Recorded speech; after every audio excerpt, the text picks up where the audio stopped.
One thing that I regret this year is that we were so busy just getting stuff done and dealing with the immediate crises that were in front of us, that I think we lost some of that sense of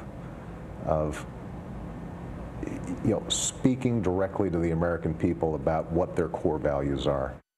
Some people are asking, though, whether or not a president should be able to do both at the same time. So was the president really ever listening to the American public, or did he just think he knew what was better for the American public than they did? On the panel today, we have New York Times columnist Charles Blow, former New York Senator Al D'Amato, and the former New York State Director of the Obama campaign, Dave Pollak. Good morning to all three of you, gentlemen.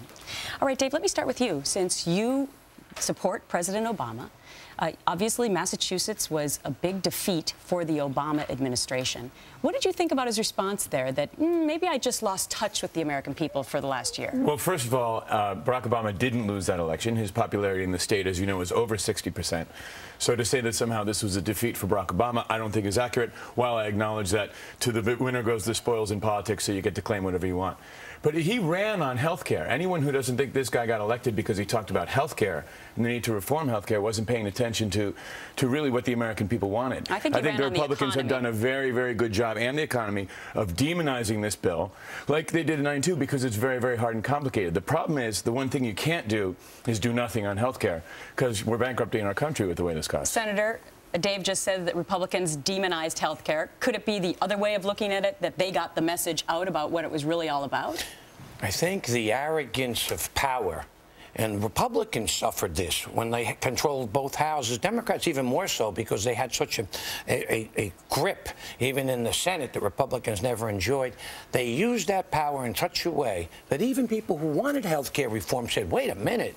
You know, you have the Louisiana Purchase. By that, I mean getting the senator from Louisiana to come on board because she got $300 million. You had Ben Nelson up in Nebraska. That kind of rough politics may be good for Chicago, and I think his people who surrounded the president really steered him the wrong way. We're going to give this to you whether you like it or not. So when the president says I should have talked more to the people, no, he should have listened more. And his cadre should have been interested in making accommodations. They could have made accommodations with some of the Republicans initially. You had Olympia Snow and others in the Senate. But they had the power. They had the power, Senator. Arrogance of power will defeat you every time. And so, Charles, should a president be able, even if they have the power, to do both, to understand the core values of America, to listen to them, and to spend a lot of time looking at policy?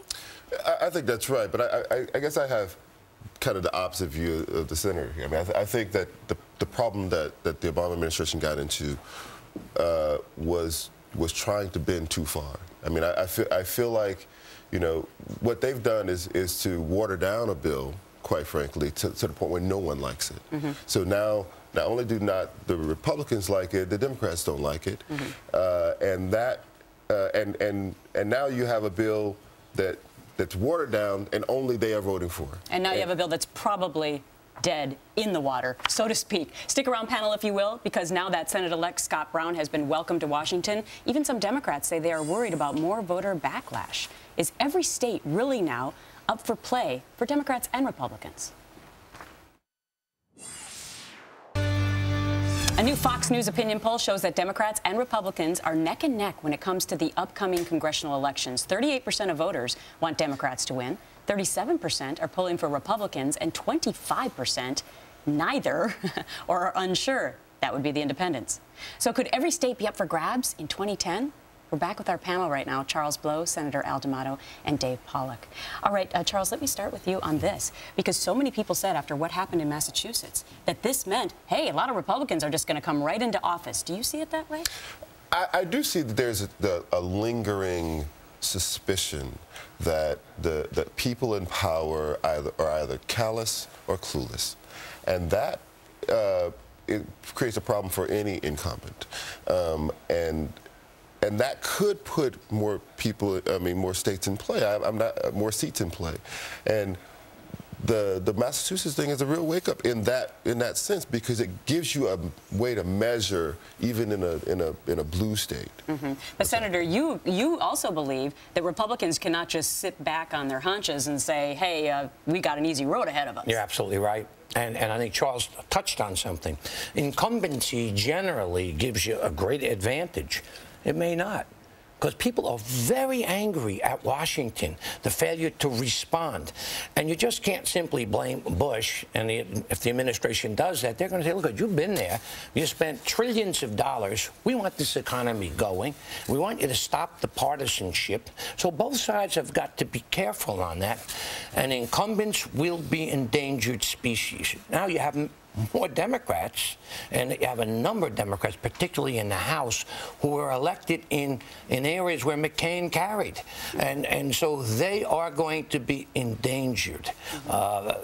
This can go anywhere, but I predict Republicans will pick up seats, particularly in the House, and they'll probably add 4 or 5 in the Senate. One thing, Dave, that Democrats probably won't do is invite President Obama to come and campaign for them. It hasn't worked out that way. Well, they invited him, unfortunately, only with 10 days left. There was an enormous amount of activity for Coakley campaign in the last couple of days, but it didn't happen soon enough. Again, the president had a 60% approval rating in Massachusetts. They should have invited him a lot sooner. But, you know, when you talk about the power of incumbency, it sort of reminds me of that scene from Star Wars where Darth Vader chokes the head of the Death Star and say, okay, now you're in charge, and the guy who's about to be in charge looks like a total panic. I think that's what's going on right now in American politics.